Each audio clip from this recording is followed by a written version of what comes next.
వైఎస్ఆర్ జిల్లా కడపలో రిమ్స్ వైద్య కళాశాల పారిశుద్ధ్య కార్మికుల సమస్యలపై ఆందోళనలు కొనసాగుతున్నాయి. కడప కలెక్టరేట్ కార్యాలయం ఎదుట సిఐటియు ఆధ్వర్యంలో రిమ్స్ శానిటేషన్ కార్మికులు ధర్నా నిర్వహించారు.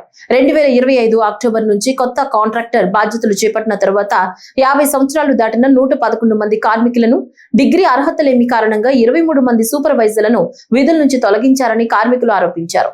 వారిని వెంటనే తిరిగి విధుల్లోకి తీసుకోవాలని డిమాండ్ చేస్తూ నిరవధిక దీక్షలు కొనసాగుతున్నాయని సిఐటియు నాయకులు తెలిపారు.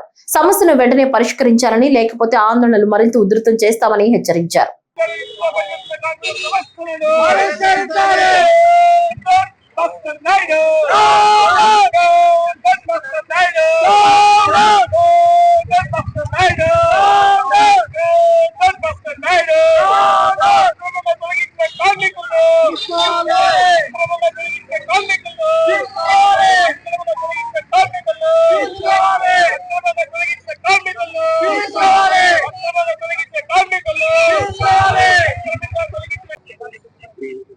కడప రిమ్స్ జీజీహెచ్ ప్రారంభం నుంచి శానిటేషన్ కార్మికులు సూపర్వైజర్స్ పనిచేస్తా ఉన్నారు.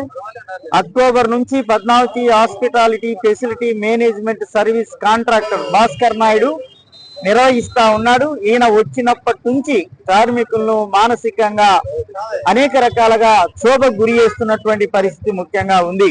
ఇందులో భాగంగానే 111 మందిని 50 సంవత్సరాలు దాటిన వారిని నిర్దాక్షిణ్యంగా తొలగించినటువంటి పరిస్థితి ఉంది. వారిని విధుల్లోకి తీసుకోవాలని చెప్పి 3 రోజులుగా సిఐటియు టౌన్ సెక్రటరీ మిగతా నాయకత్వం నిరాదీక్షలు చేస్తా ఉన్నారు. వీరికి మద్దతుగా ఈరోజు కడప కలెక్టరేట్ వద్ద జిల్లా వ్యాప్తంగా ఆందోళనకు పిలుపు ఇవ్వడం జరిగింది. కాంట్రాక్టర్ చాలా అన్యాయంగా, అగ్రెసివ్ గా, దుర్మార్గంగా వ్యవహరిస్తా ఉన్నారు. దానికి అధికారులు కొంతమంది ఒత్తాసు పలుకుతా ఉన్నారు. ఏమంటే సీఎం గారు నా క్లాస్మేట్ అని చెప్పి ఈరోజు చెప్తా ఉన్నారు. నిన్ననే ఇంటర్నేషనల్ ఉమెన్స్ డే జరిగింది. ఎవరికి మహిళలకు అన్యాయం చేయం, ఇబ్బంది చేయం అని చెప్పి ముఖ్యమంత్రి గారు చాలా స్పష్టంగా చెప్తా ఉన్నారు. ఒక పక్క న్యాయం చేస్తామని చెప్తున్నారు, ఒక పక్క రిమ్స్ లో ఈ రోజు 111 మంది మహిళలు పేడెత్తి ప్రజలను అంటే ఆరోగ్యంగా తయారు చేయడంలో కీలక పాత్ర పోషిస్తున్నటువంటి శానిటేషన్ కార్మికులు తీసేయడం అన్యాయం, దుర్మార్గం. ఈరోజు విద్యార్హత పేరు మీద కూడా 23 మందిని సూపర్వైజర్ను తొలగించారు. వాళ్ళని విధుల్లో పెట్టుకోవాలని చెప్పి మేము చెప్పదలుచుకున్నాం. అక్కడ నిరవధిక దీక్ష చేస్తున్నటువంటి కార్మికులకు, మహిళలకు, నాయకత్వానికి ఏం జరిగినా బాధ్యత అది భాస్కర్ నాయుడుదే, ప్రభుత్వమే బాధ్యత అని చెప్పి తెలియజేస్తున్నాం. కాబట్టి వెంటనే తిరిగి విధుల్లోకి తీసుకోవాలని చెప్పి మీ ద్వారా ప్రత్యేకంగా సిఐటిగా విజ్ఞప్తి చేస్తా ఉన్నాం. Thank you.